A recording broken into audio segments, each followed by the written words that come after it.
नमस्कार, आप देख रहे हैं इंडिया वॉइस। मैं हूं आप सभी के साथ रिया डंगवाल। देवभूमि समाचार में आपका स्वागत है। बुलेटिन की शुरुआत करेंगे देवभूमि उत्तराखंड की खबरों के साथ। मुख्यमंत्री पुष्कर सिंह धामी ने राज्य में आर्थिकी और पारिस्थितिकी में संतुलन के लिए त्रिस्तंभीय और 9 सूत्रीय रणनीति कार्यक्रम का शुभारंभ किया।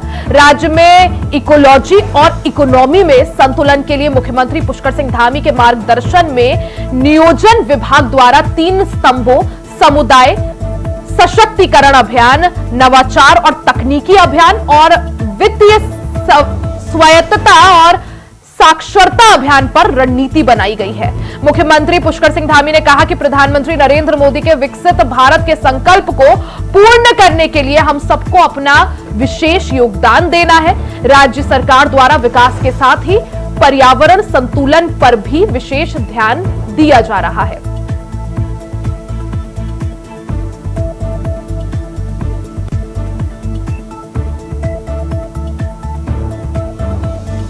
तो मुख्यमंत्री पुष्कर सिंह धामी ने राज्य में आर्थिकी और पारिस्थितिकी में संतुलन के लिए त्रिस्तंभीय और 9 सूत्रीय रणनीति कार्यक्रम का आज शुभारंभ किया। मुख्यमंत्री पुष्कर सिंह धामी ने राज्य में किस तरह से आर्थिकी को बढ़ाया जा सके, किस तरह से जो परिस्थितियां हैं उन्हें और बेहतर किया जा सके, इसको देखते हुए और संतुलन बनाए रखने के लिए त्रिस्तंभीय और 9 सूत्रीय रणनीति कार्यक्रम का शुभारंभ किया।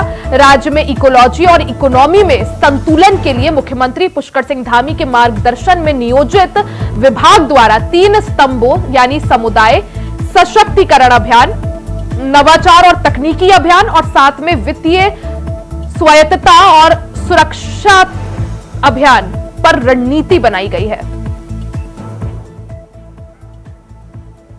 ज्यादा जानकारी के लिए सीधा रुख कर लेते हैं संवाददाता धनराज गर्ग का। धनराज, क्योंकि मुख्यमंत्री पुष्कर सिंह धामी ने राज्य में किस तरह से आर्थिकी को मजबूत किया जा सके और परिस्थितियों को किस तरह से मजबूत किया जा सके और दोनों में ही यानी इकोलॉजी और इकोनॉमी में किस तरह से संतुलन बनाया जा सके, इसको देखते हुए एक नए कार्यक्रम का शुभारंभ किया है। क्या कुछ जानकारी इसको लेकर? बिल्कुल, देखिए, मुख्यमंत्री पुष्कर सिंह धामी कहने के उत्तराखंड की आर्थिकी को लेकर और परिस्थितियों को लेकर कहीं न कहीं लगातार सख्त होते हुए नजर आ रहे हैं, क्योंकि लगातार देखिएगा कि मुख्यमंत्री पुष्कर सिंह धामी की तरफ से तमाम जो इन्वेस्टर समिट है वो उत्तराखंड के अंदर की गई थी ताकि आर्थिक स्थिति जो उत्तराखंड की है वो सुधर सके। और आप देखिएगा कि जो राजस्व उत्तराखंड को आता है वो कहीं न कहीं उद्योगों से और खासकर पर्यटन से कहीं न कहीं वो राजस्व उत्तराखंड को मिलता है और इसी से कहीं न कहीं उत्तराखंड की आर्थिकी मजबूत होती है। तो उसको बढ़ावा देने के लिए लगातार मुख्यमंत्री पुष्कर सिंह धामी की तरफ से तमाम योजनाएं उत्तराखंड के अंदर चलाई जाती हैं और तमाम इस तरह के जो कहा जाए कि जो यात्री यहाँ पर आते हैं उनकी सुविधाओं के लिए तमाम तरह की योजनाएं होती हैं, उनको चलाते हैं ताकि उत्तराखंड की जो आर्थिकी है वो सुधर सके।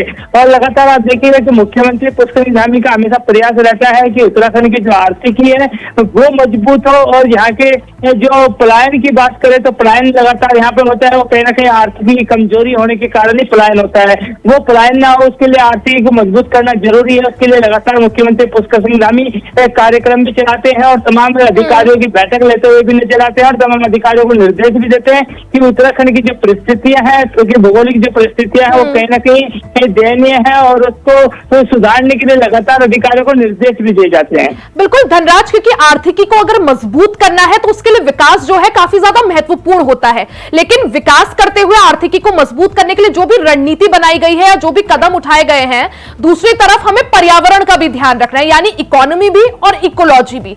ऐसे में किस तरह से समन्वय बिठाने की कोशिश, क्या कुछ रणनीति? बिल्कुल, देखिए, कहीं ना कहीं जब विकास कार्य होते हैं तो कहीं ना कहीं पर्यावरण को नुकसान भी पहुंचता है, लेकिन हम दोनों को ही संतुलन में रखना है। उसके लिए मुख्यमंत्री पुष्कर सिंह धामी लगातार प्लान भी तैयार करते हैं और प्लान तैयार करने के साथ साथ विकास भी उत्तराखंड के अंदर करना है, उसको लेकर कहीं ना कहीं सभी अधिकारियों को निर्देशित भी करते हैं कि किस तरीके से वो पलायन को रोकें, किस तरीके से वो आर्थिकी को मजबूत करें और जो पर्यावरण है वो भी खराब ना, उसका भी संतुलन बढ़ा के उसके लेकर भी कहीं ना कहीं अधिकारियों को लगातार निर्देश देते रहते हैं। और उसी का परिणाम है कि आपने देखा होगा कि उत्तराखंड के अंदर तमाम जो सड़कों का जाल है वो उत्तराखंड के अंदर बिछता हुआ नजर आ रहा है, क्योंकि यदि मैं दिल्ली और देहरादून की बात करूँ सिर्फ 2.5 घंटे की दूरी अब दिल्ली और उत्तराखंड की हो जाएगी और उसके साथ ही देखिएगा कि कहीं ना कहीं जो पर्यावरण है उसको भी कम नुकसान पहुंचे, उसको देखते हुए कहीं ना कहीं जो रोड है वो बनाया गया है, तमाम ऐसे पेड़ ना कटे, उसके वजह से कहीं ना कहीं फ्लाईओवर जगह जगह पर बनाए गए हैं। और लगातार इसी तरीके से एक नया प्लान मुख्यमंत्री पुष्कर सिंह धामी की तरफ से बनाया जाता है कि ताकि आर्थिकी भी संतुलन में रहे और पर्यावरण भी संतुलन में रहे। बिल्कुल धनराज, क्योंकि जब 2022 में धामी सरकार उत्तराखंड में रिपीट हुई थी तो संकल्प लिया था मुख्यमंत्री पुष्कर सिंह धामी ने कि साल 2025 यानी जब उत्तराखंड अपने 25 वर्ष पूरे कर रहा होगा तो उत्तराखंड को 2025 तक देश का अग्रणी राज्य बनाना है। ऐसे में इस दिशा में विकसित भारत जो संकल्प है पीएम मोदी का, उस दिशा में क्या कुछ कदम यहां पर उठाते हुए? बिल्कुल, देखिए जिस तरीके से देखा जाए कि लगातार कहीं ना कहीं जो मुख्यमंत्री पुष्कर सिंह धामी भी कहते हैं और वही प्रधानमंत्री नरेंद्र मोदी भी कहते हैं कि आने वाला जो दशक होगा यानी कि 2025 का जो दशक होगा वो जी बिल्कुल धनराज, यानी इसी दिशा में इकोलॉजी और इकोनॉमी किस तरह से इन दोनों बातों में समन्वय बना के रखना है, इस संबंध में मुख्यमंत्री पुष्कर सिंह धामी काफी ज्यादा प्रयासरत नजर आ रहे हैं। धनराज आप बने रहिएगा, आगे भी आपका रुख करेंगे।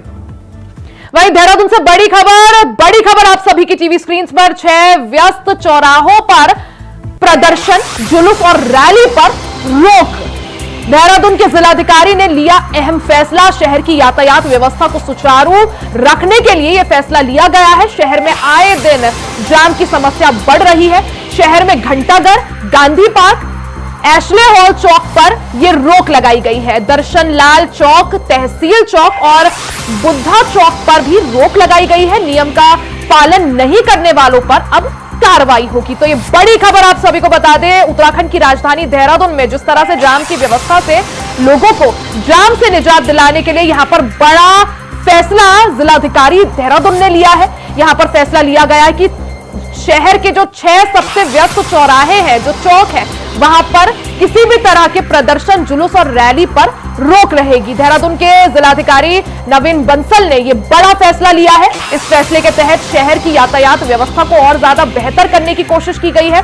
शहर में आए दिन जाम की समस्या बढ़ रही है और जाम की समस्या से लोगों को निजात दिलाने के लिए यही फैसला लिया गया है कि शहर के जो 6 सबसे व्यस्त चौक चौराहे हैं, जिसमें घंटाघर, गांधी पार्क, एशले हॉल चौक, दर्शन लाल चौक, तहसील चौक और बुद्धा चौक, इन 6 के 6 चौराहों पर किसी भी तरह के जुलूस और रैली और प्रदर्शन पर प्रतिबंध रहेगा। तो उत्तराखंड की राजधानी देहरादून में जाम की समस्या से लोगों को निजात दिलाने के लिए, किसी भी तरह की परेशानी लोगों को जाम की वजह से ना हो, इसको देखते हुए देहरादून के जिलाधिकारी नवीन बंसल ने यह बड़ा फैसला लिया है। ये बड़ी खबर आप सभी को बता दें कि देहरादून के जिलाधिकारी ने यह बड़ा फैसला लेते हुए शहर के 6 चौराहों पर, जो सबसे ज्यादा व्यस्त चौराहे हैं, उन पर किसी भी तरह के जुलूस, रैली और प्रदर्शन पर रोक लगा दी है।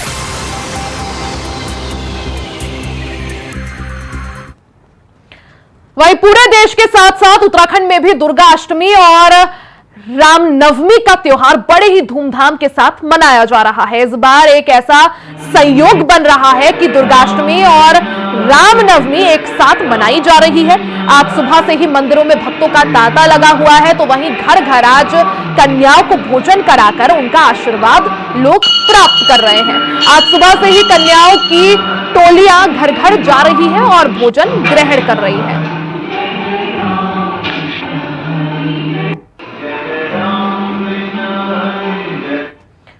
खबर रामनगर से है, जहां रामनगर में गरीबों के मुफ्त इलाज के लिए मोदी सरकार ने आयुष्मान योजना की शुरुआत की थी, जिसमें गरीब लोग मुफ्त अपना इलाज करा सकते हैं। लेकिन कुछ अस्पतालों की लाचल व्यवस्था के कारण आयुष्मान योजना का दुरुपयोग किया जा रहा है। आयुष्मान के नाम पर भी सरकार से पैसा लिया जाता है और इलाज के नाम पर मरीजों के परिजनों से भी पैसा लिया जाता है। तो रामनगर से खबर, जहां आयुष्मान भारत योजना का लाभ सही से गरीबों को नहीं मिल रहा है।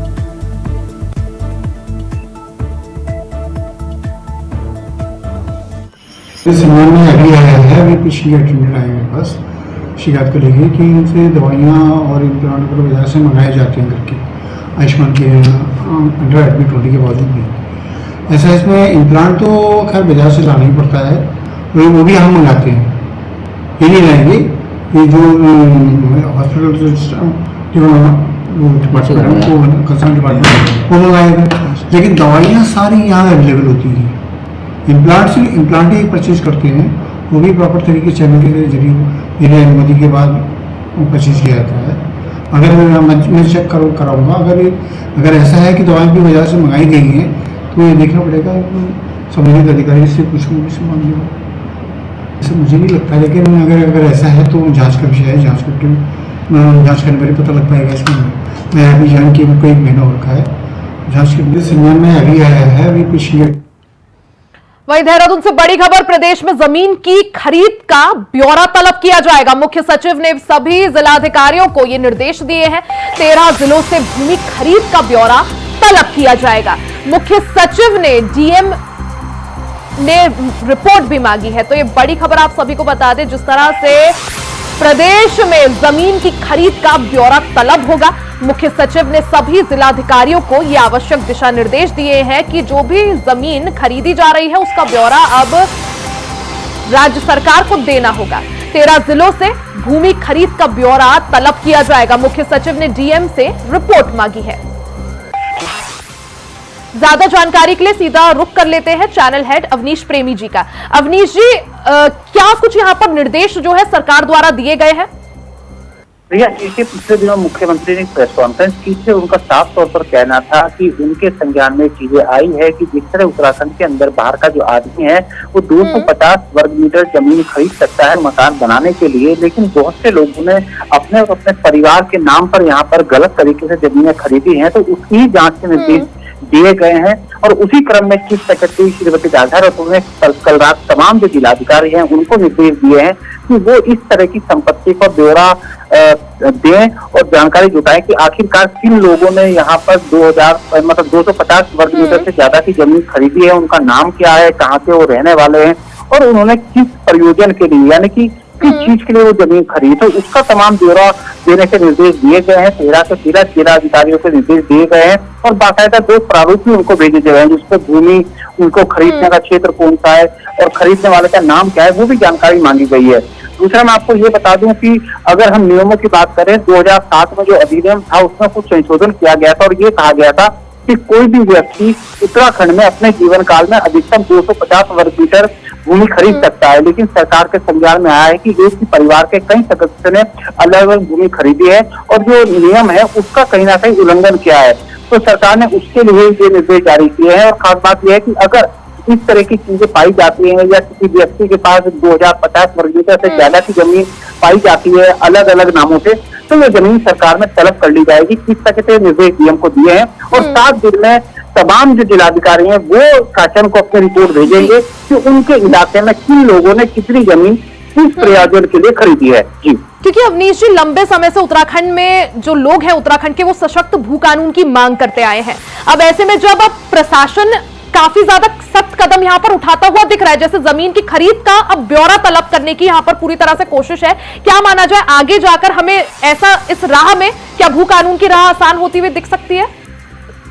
देखिए, फैसला सरकार को लेना है, लेकिन सरकार कुछ कदम आगे बढ़ी है और यही कारण है कि अब उन्होंने ब्यौरा जुटाना शुरू कर दिया है कि बाहर के कौन लोग हैं, किस प्रयोजन के लिए वो जमीन ले रहे हैं और जिस प्रयोजन के लिए जमीन ले रहे हैं क्या उन्होंने वहां पर वो चीजें बनाई हैं, चाहे वो फैक्ट्री हो, मकान हो, तो उस सारी चीजें हैं। लेकिन देखने वाली बात है कि जिस तरह 7 दिन बाद इसका ब्यौरा आता है तो उसमें क्या चीजें निकल कर आते हैं, किन लोगों के नाम निकल कर आते हैं और कौन वो लोग हैं जिन्होंने नियम का उल्लंघन किया है। लेकिन इतना जरूर है कि सरकार थोड़ी गंभीर फिलहाल दिखाई दे रही है और यही कारण है कि भू कानून को लेकर लगातार दबाव भी बन रहा है। जैसा कि आपने देखा पिछले जो श्रीनगर में धरना प्रदर्शन रहा, ऋषिकेश में हुआ, हरिद्वार में अब होने वाला है, तो सरकार थोड़ी गंभीर है। लेकिन अब देखने वाली बात है कि 7 दिन बाद जो ब्यौरा सरकार के पास आता है, शासन के पास आता है, उसमें किस तरह का खुलासा होता है। बिल्कुल अवनीश जी, जैसा आपने अभी बताया भी कि जो उत्तराखंड की मुख्य सचिव है उन्होंने तमाम जिलों के जिलाधिकारियों को निर्देश दिए कि जल्द से जल्द ब्यौरा सौंपा जाए, रिपोर्ट सौंपी जाए। कितना समय यहाँ पर दिया गया है रिपोर्ट सौंपने के लिए?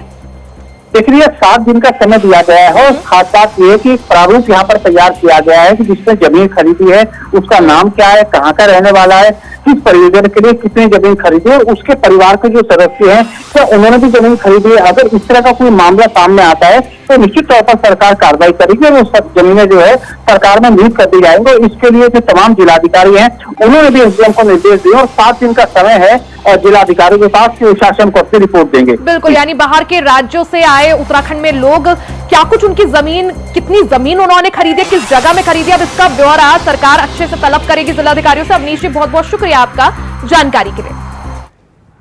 वहीं जिलाधिकारी सविन बंसल ने शहर के विभिन्न इलाकों का दौरा कर सफाई व्यवस्था को बारीकी से देखा। उन्होंने कूड़ा सेंटर में जाकर निरीक्षण किया और वहां कूड़ा उठाने के लिए खड़ी गाड़ियों के मूवमेंट पर भी कर्मचारियों से बातचीत की। बताया गया है कि वहां पर 14 गाड़ियां हैं, जिनमें से 4 खराब हैं और 11 खड़ी हुई हैं, जिस पर जिलाधिकारी ने कड़ी कार्रवाई करते हुए वेतन रोकने के निर्देश दिए और अधिकारियों को भी कड़ी फटकार लगाई। उन्होंने कहा कि देहरादून में सफाई व्यवस्था दुरुस्त होनी चाहिए। जिलाधिकारी ने पलटन बाजार, राजपुर रोड, नेश विला रोड और मुख्यमंत्री आवास रोड समेत तमाम इलाकों का दौरा किया और सफाई व्यवस्थाओं को दुरुस्त करने के निर्देश दिए। उन्होंने कहा कि सफाई व्यवस्था के मामलों में वहां किसी तरह की कोई भी कोताही बर्दाश्त नहीं करेंगे। जिलाधिकारी के सुबह सुबह हुए औचक निरीक्षण से सफाई कर्मचारियों में भी हड़कंप मचा हुआ है।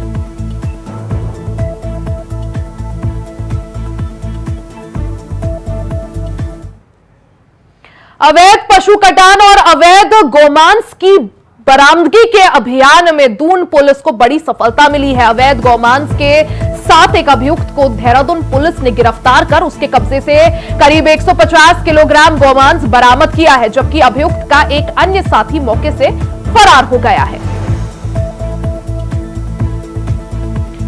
तो देहरादून से एक खबर, जहां पुलिस ने बड़ी कार्रवाई करते हुए गोमांस के साथ एक अभियुक्त को गिरफ्तार किया है। वहीं जहां पुलिस अभियुक्त को गिरफ्तार करने में कामयाब रही, वहीं दूसरी तरफ अभियुक्त का जो साथी था वो पुलिस को चकमा देकर मौके से फरार हो गया। इस दौरान पुलिस को अभियुक्त की गाड़ी से 150 किलोग्राम प्रतिबंधित गोमांस बरामद हुआ है।